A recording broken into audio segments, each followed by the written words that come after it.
It's dark, it's cold, and deep in a cave, in the cold heart of a continent that has no name yet, a fire is dying.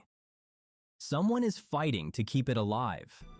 Soon, that someone is going to be you because you are about to be born into the most dangerous world a human being has ever lived in. And if you are lucky, you will get 40 years. Year 0. You arrive. Barely. It is roughly 60,000 years ago. You have no word for that. You have no word for most things. You arrive screaming into a cave that smells of smoke, of wet fur, and of the last animal your group killed 4 days ago. Your mother almost didn't make it. And statistically, there is a 40% chance that you won't make it through your first winter either. But here is the thing about Neanderthal babies. You are not fragile. You weigh nearly 4 kilos. Your bones are already denser than any human baby born today. Nature built you for this world. A world that is trying, constantly and creatively, to kill you. Your group gathers around you. 8 people, maybe 12. This is your entire universe. One of the older men, the one with the broken nose that healed wrong, looks at you for a long moment. He nods. You're in. The hard part isn't being born. The hard part is what comes next. Because in this world, 5 years old is already old enough to watch someone die. Year 5. 5 years old, and you already know 3 things with absolute certainty. Fire is life. The dark is death, and your group is everything. You don't go to school, you don't play with toys, you learn by watching every single hour of every single day. You watch how the adults hold the spear, not the tip, the balance point. You watch which berries the old woman refuses to touch. You watch the sky before a storm because the clouds move differently, and if you read them wrong, you die wet and frozen 2 days from home. You don't have a name, exactly.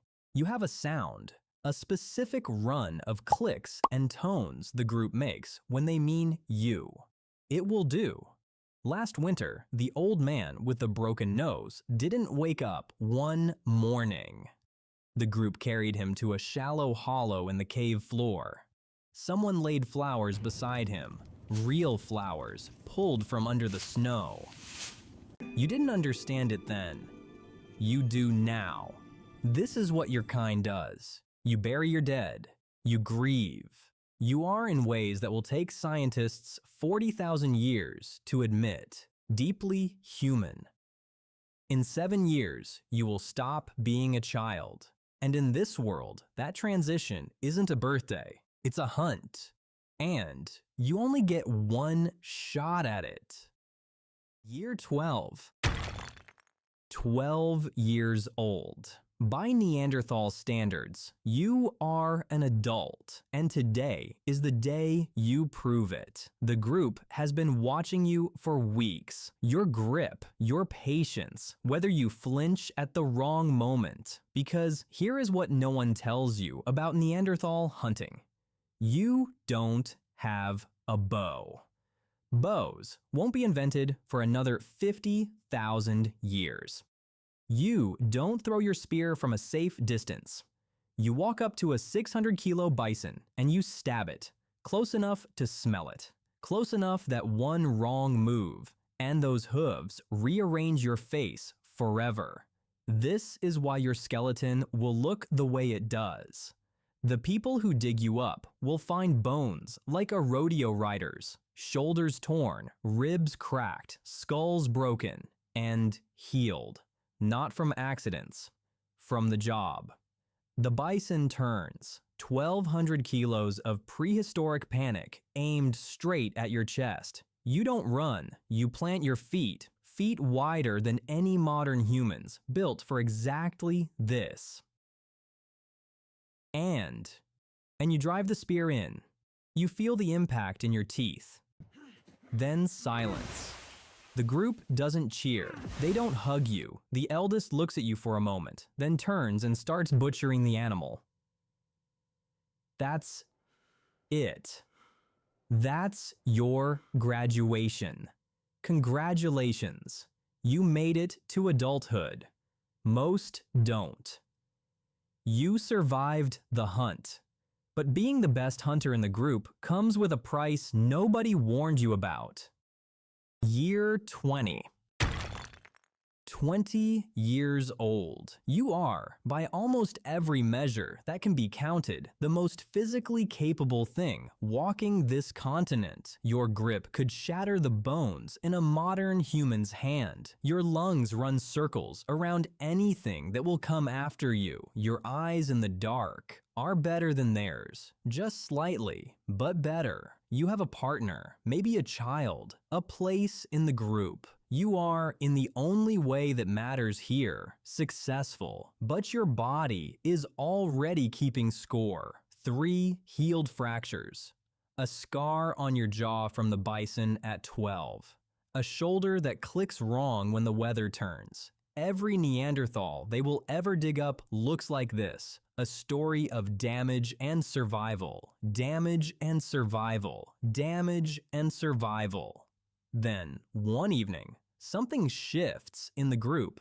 The old woman, the one who knows which plants stop an infection, which roots kill you, she can't walk anymore. Her hip gave out on last winter's migration. She can't hunt, she can't gather, she can't carry. In pure survival math, she is a burden.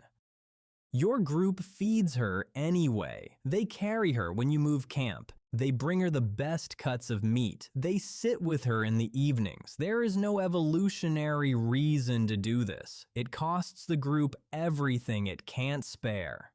They do it because she is one of them. You will spend the next 40,000 years of history being called primitive, but you never leave anyone behind. Then, one evening, you see something you have never seen before. On the far ridge, fires. Not your fires. Someone else's. Year 30. 30 years old. In this world, that makes you the oldest person in a group of 12. Your teeth are worn down to almost nothing. You have used them as a third hand your whole life, gripping hides while you work them, pulling sinew, holding what your hands were too busy to hold. Your back hurts. Not sometimes, always. But here is the thing about being old at 30.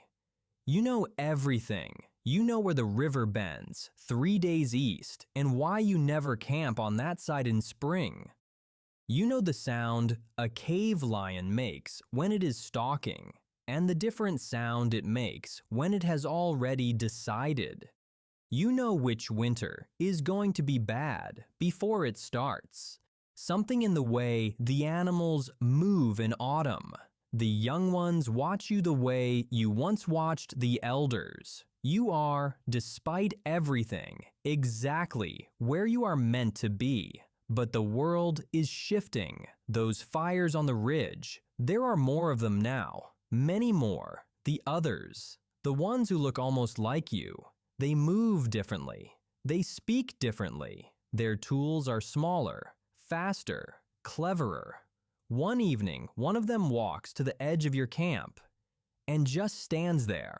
Hands open, not a threat. Your group goes very still. You look at this creature, this almost you, and something ancient and wordless moves between you. Recognition. You have never seen anything like it. You will see much more of it, because they are spreading across your world like fire through dry grass. And your world is getting smaller. Year 38.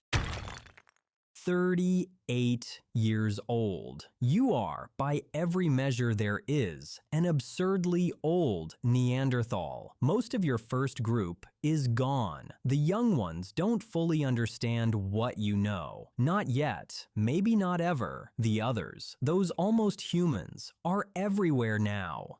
Their camps outnumber yours 100 to 1. Their numbers grow while yours shrink. People will argue for centuries about what happened next. Disease, competition, climate, interbreeding. The truth is probably all of it, slowly, over thousands of years. But here is what they won't tell you in a classroom. You didn't disappear. You merged. Some of those almost humans, with their faster tools and their larger groups, had children with your kind. Slowly. Over generations, across a continent. And today, right now, if you are of European or Asian descent, between 1 and 4% of your DNA is Neanderthal. That's you, the grip, the tolerance for cold, immune defenses that still protect people today from diseases your kind fought for 400,000 years. You didn't go extinct. You just kept going. In a different form. That fire you couldn't let go out, back at the very beginning. It's still burning.